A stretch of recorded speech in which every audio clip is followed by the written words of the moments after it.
Id-Deputat Nazzjonalista Herman Schiavone lest li jagħti s-siġġu parlamentari tiegħu lil Bernard Grech jekk jirbaħ lil Adrian Delija u jiġi elett kap nazzjonalista floku.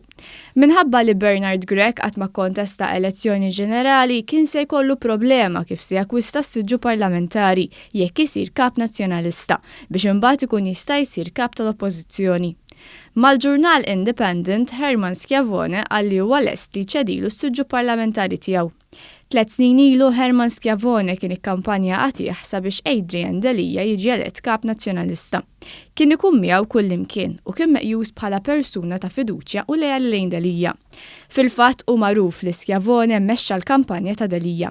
Herman Schiavone issa dar kontra Adrian Delija u qed ikun meqjus bħala traditur, hekk kif tradixxa lil Delija mar mal-fazzjoni ta' kontrih u sfiduċjah 4 darbiet bħalma għamlet Kristi De Bono. Fl-2017 minkejja li kien biċċa waħda ma' Delija, Herman Schiavone ma ċedix is-siġġu tiegħu lil Adrian Delija. Iżda issa xi raġuni lest li jċedi s-siġġu lil Bernard Grech. Intant, sorsi li tkellmu mal-Malta Today qalu li mhux Herman Schiavone se jkun qed iċedi s-siġġu lil Bernard Grech, iżda deputat ieħor li qed jinżamm segret mid-deputati tal-fazzjoni ta' Simon Busuttil. Brabta ma' dan, it-Times irrapporta li se jkun id-deputati Van Bartolo li se jagħti s-siġġu lil Bernard Grech. L-Independent kelmet ukoll mad-deputat Mario De Marco li qal li s-siġġu parlamentari mhuwiex tiegħu minkejja li jindika li m'għandu l-ebda interess li qed is-siġġu tiegħu lil Bernard Grech. Ġejt elett mill-kostituenti tal-ewwel distrett biex nirrappreżenthom f'din il-leġislatura, qal Mario De Marco. Id-deputat Stephen Spiteri indika wkoll li mhux lest iċedi s-siġġu parlamentari tiegħu. Mal-Independent qal li hemm numru ta' deputati li huma lesti li joffru s-siġġu parlamentari tagħhom. Mal-Independent, id-deputati nazzjonalisti Jason Azzopardi u Claudette Buttigieg qalu li d-deċiżjoni diġà ttieħdet dwar min se jċedi s-siġġu, iżda ma elaborawx dwar min se jċedi s-siġġu liż-żiemel tal-fazzjoni ta' Simon Busuttil kemm il-darba jkun elett.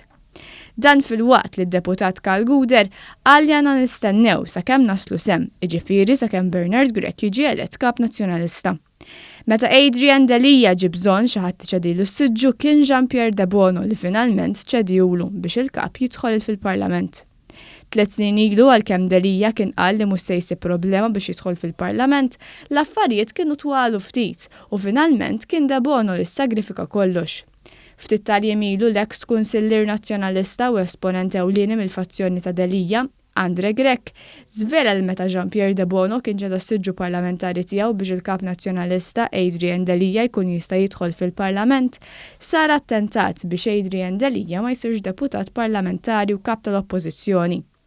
Wara ċedilu s-siġġu Jean-Pierre De Bono, membru parlamentari, qam bil-wifqa u qal nixtieq vot sigriet jekk għandux jieħu s-siġġu l-kap tal-partit, kien qal Grech.